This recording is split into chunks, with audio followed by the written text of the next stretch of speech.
Episode opening സീനില്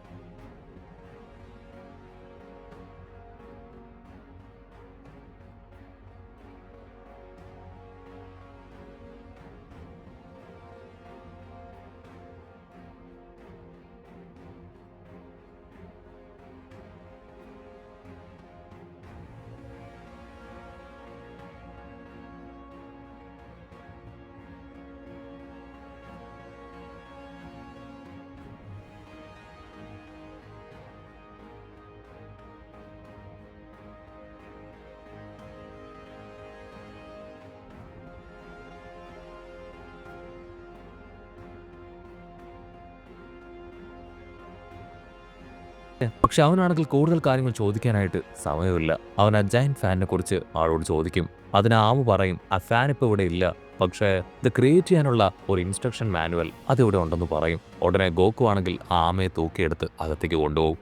ആമയാണെങ്കിൽ master റോഷിയുടെ books എല്ലാം തന്നെ പുറത്തേക്ക് തട്ടിയിടുകയാണ്. അത് മുഴുവൻ തന്നെ അഡൽട്ട് ബുക്സ് ആയതുകൊണ്ട് ചീച്ചിയാണെങ്കിൽ കണ്ണൊക്കെ പൊത്തി മാറിയിരിക്കും. ഒരുപാട് നേരം അന്വേഷിച്ച് ആണെങ്കിൽ ഇപ്പൊ ആ ഒരു ബുക്ക് അത് കണ്ടെത്തും. അതിൻ്റെ അകത്ത് ആ ജയന്റ് ഫാനിനെ കുറിച്ചുള്ള ഇൻസ്ട്രക്ഷൻ അത് ആള് തപ്പിയെടുക്കും. ആമയാണെങ്കിൽ അതിന്റെ ഡീറ്റെയിൽസ് ഇപ്പൊ ഗോക്കുവിന് വായിച്ചു കൊടുക്കും. അതിനുശേഷം അത് പ്രധാനമായിട്ട് ഉണ്ടാക്കാനായിട്ട് ആവശ്യമായിട്ടുള്ള ഇൻഗ്രീഡിയന്റ് അത് കഴുകന്റെ തൂവലാണെന്ന് പറയും. മുഴുവൻ ഡീറ്റെയിൽസ് മനസ്സിലാക്കിയ ഗോക്കു ആണെങ്കിൽ ഇപ്പൊ ചീച്ചിയായിട്ട് കഴുകനെ അന്വേഷിച്ച് അങ്ങനെ ഫ്ലൈ ചെയ്ത് പോവാണ്. ഗോക്കു ആണെങ്കിൽ ചീച്ചിയോട് ചോദിക്കും, നിനക്ക് തണുക്കുന്നുണ്ടോ? ചീച്ചിയാണെങ്കിൽ കൊഞ്ചി കുറവി നിന്റെ പുറകില് നല്ല വാമാണെന്ന് പറഞ്ഞ് അങ്ങനെ ഹഗ് ചെയ്തിരിക്കുകയാണ്. അവർക്ക് ചുറ്റും മീനുകളൊക്കെ നൃത്തം ചെയ്ത് അങ്ങനെ അവരെ സന്തോഷിപ്പിക്കുകയാണ്.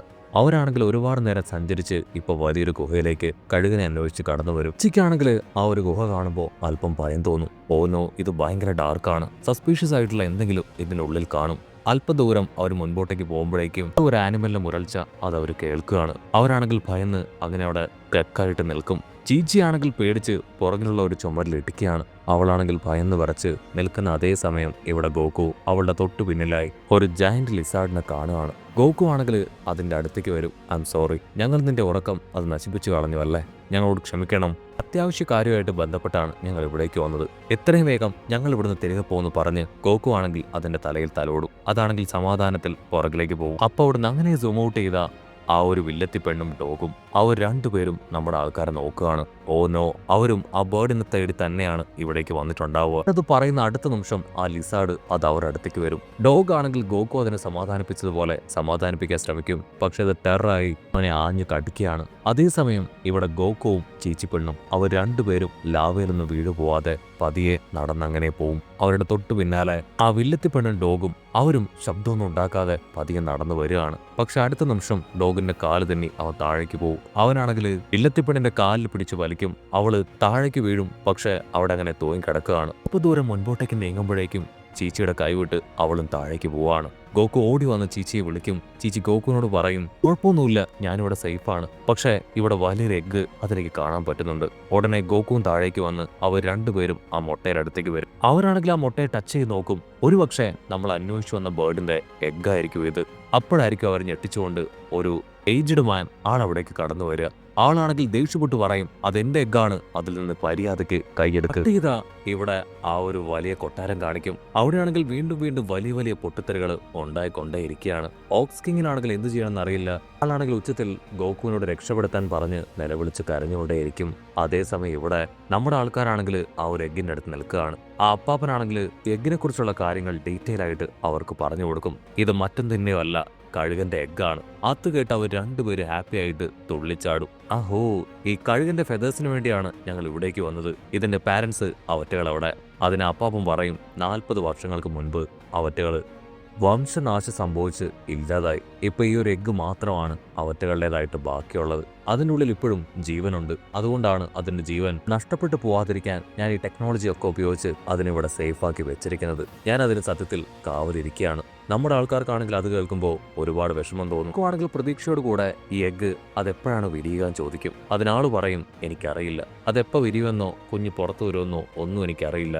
അങ്ങനെ അവര് അതിനെക്കുറിച്ച് കാര്യമായിട്ട് സംസാരിക്കുന്ന അതേ സമയം വലിയൊരു വണ്ടി അത് അവിടേക്ക് ഇടിച്ച് തെറിപ്പിച്ച് കടന്നു വരികയാണ്. അതിൽ നിന്ന് ആ ഡോഗും വില്ലത്തിപ്പെണ്ണും അവർ രണ്ടുപേരും പുറത്തേക്ക് വരും. കുക്കൂനാണെങ്കിൽ അവരെ കാണുമ്പോൾ തന്നെ അവരാരാണെന്ന് മനസ്സിലാവും. ആ ഡോഗ് ആണെങ്കിൽ ഇപ്പോ ആ ഒരു അപ്പാപ്പൻ സയന്റിസ്റ്റിനോട് പറയും, ഈ ഒരു എഗ്ഗിന് വേണ്ടിയാണ് ഞങ്ങൾ ഇവിടേക്ക് വന്നത്, ഞങ്ങൾക്ക് ഈ എഗ്ഗ് വേണം. അപ്പാപ്പ സയന്റിസ്റ്റ് ആണെങ്കിൽ തീർത്തു പറയും, ഒരു കാരണവശാലും ഇത് നിങ്ങൾക്ക് തരില്ല, ഇത് പ്രൊട്ടക്ട് ചെയ്യേണ്ട എഗ്ഗാണ്, ഇതിന്റെ ഉള്ളിൽ ഒരു ജീവനുണ്ട്, അതിനെ എങ്ങനെയെങ്കിലും സേഫ് ആയിട്ട് പുറത്തേക്ക് എടുക്കണം. പക്ഷേ ഡോഗ് ആണെങ്കിൽ അതൊന്നും കേൾക്കാൻ കൂട്ടാക്കാതെ അവരുടെ നേതാവ് ആ പിലാഫ് ബീസ്റ്റിനെ പുറത്തേക്ക് വിളിക്കുകയാണ്. പിലാഫ് ആണെങ്കിൽ ഹായ് ആയിട്ട് പുറത്തേക്ക് വരും.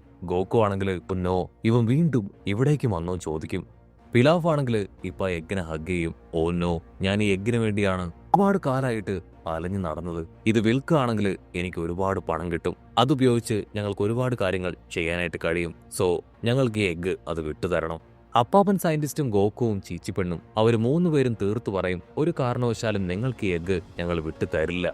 അത് കേൾക്കേണ്ട താമസം സ്റ്റാഫ് ആണെങ്കിൽ ആ വില്ലത്തി പെണ്ണിനോടും ഡോഗിനോടും സീക്രട്ടായിട്ട് എന്തോ ഒന്ന് പറയും. ആ ഡോഗ് ആണെങ്കിൽ ഇപ്പൊ ചീച്ചിയോട്, എനിക്ക് നിന്നോട് അത്യാവശ്യമായിട്ടൊരു കാര്യം പറയാനുണ്ട്, എനിക്ക് വിരോധമില്ലെങ്കിൽ ഒന്നെന്റെ അടുത്തേക്ക് വരാമോ ചോദിക്കും. ചീച്ചിയാണെങ്കിൽ എന്താണ് സംഭവം എന്നറിയാതെ അവന്റെ അടുത്തേക്ക് വരും. അടുത്ത നിമിഷം അവനാണെങ്കിൽ അവൻ ലോക്ക് ചെയ്യുകയാണ്. പിലാഫ് ബീസ്റ്റ് ആണെങ്കിൽ വലിയ എന്തോ റോക്കറ്റ് വിട്ട സന്തോഷത്തില് നമ്മുടെ ആൾക്കാരോട് പറയും, ആ എഗ്ഗ് ഞങ്ങൾക്ക് വിട്ടു തന്നിട്ടില്ല എങ്കിൽ ഈ പെൺകുട്ടിയെ ഞങ്ങൾ തട്ടിക്കളയും. സോ എഗ്ഗിന് പകരമായി ഈ പെൺകുട്ടിയെ തിരികെ തരാം. ഗോക്കുവാണെങ്കിൽ അവർ പറയുന്ന എല്ലാം കേട്ട് പൊട്ടിച്ചിരിക്കുകയാണ്. അപ്പോഴായിരിക്കും വില്ലത്തി പെണ്ണും ഡോഗും ഗോക്കുവിനൊന്ന് ശ്രദ്ധിക്കുക.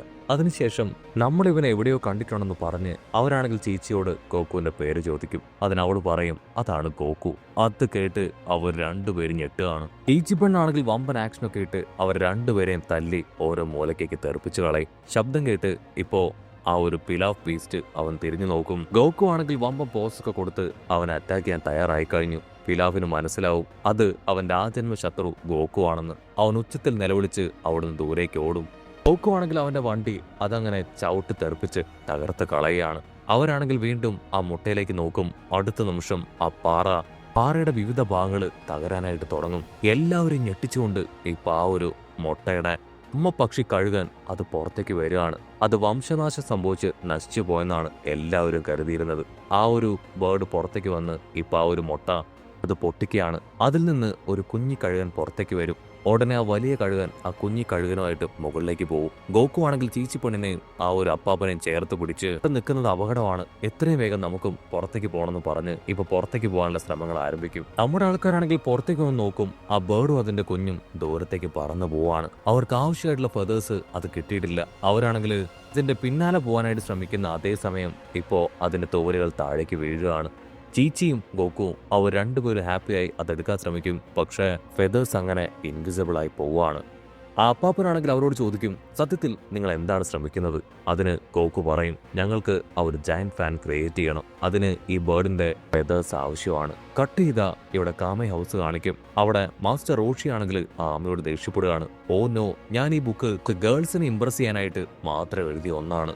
ഇവിടെ അപ്പാപ്പൻ സയന്റിസ്റ്റ് ആണെങ്കിൽ അവരോട് പറയും, ആക്ച്വലി ആ ഒരു ബേർഡും അതിന്റെ ഫെതേഴ്സും എല്ലാം തന്നെ ഫയറിലാണ് സർവൈവ് ചെയ്യുന്നത്, അതിന് പുറത്തേക്ക് വന്നാൽ അത് സർവൈവ് ആവില്ല. നിങ്ങൾക്ക് ആവശ്യം ആ ബാൻജിയോ ജയന്റ് ഫാനല്ലേ, അത് എവിടെയാണുള്ളതെന്ന് എനിക്കറിയാം, അത് ഐസ്ബർഗിലുണ്ട്, അവിടേക്ക് പോവാണെങ്കിൽ നിങ്ങൾക്ക് ഇത് കളക്ട് ചെയ്യാനായിട്ട് കഴിയും. അപ്പൊ ദൂരത്തായിട്ട് ആ പിലാഫ് ബീസ്റ്റും അസിസ്റ്റൻസും അവരാണെങ്കിൽ ആ കാര്യങ്ങൾ കേട്ട് മറഞ്ഞു നിൽക്കുകയാണ്. ഇവിടെ നമ്മുടെ ആൾക്കാരാണെങ്കിൽ ആ ഒരു ഫാൻ തേടി ആ അപ്പാപ്പന് ടാറ്റാ ബൈബൈ ഒക്കെ കൊടുത്ത് നിംബസിലൂടെ അവിടെ നിന്ന് കടന്നു പോകുന്നതോട് കൂടെ ഈ ഒരു എപ്പിസോഡും അവസാനിക്കുന്നു.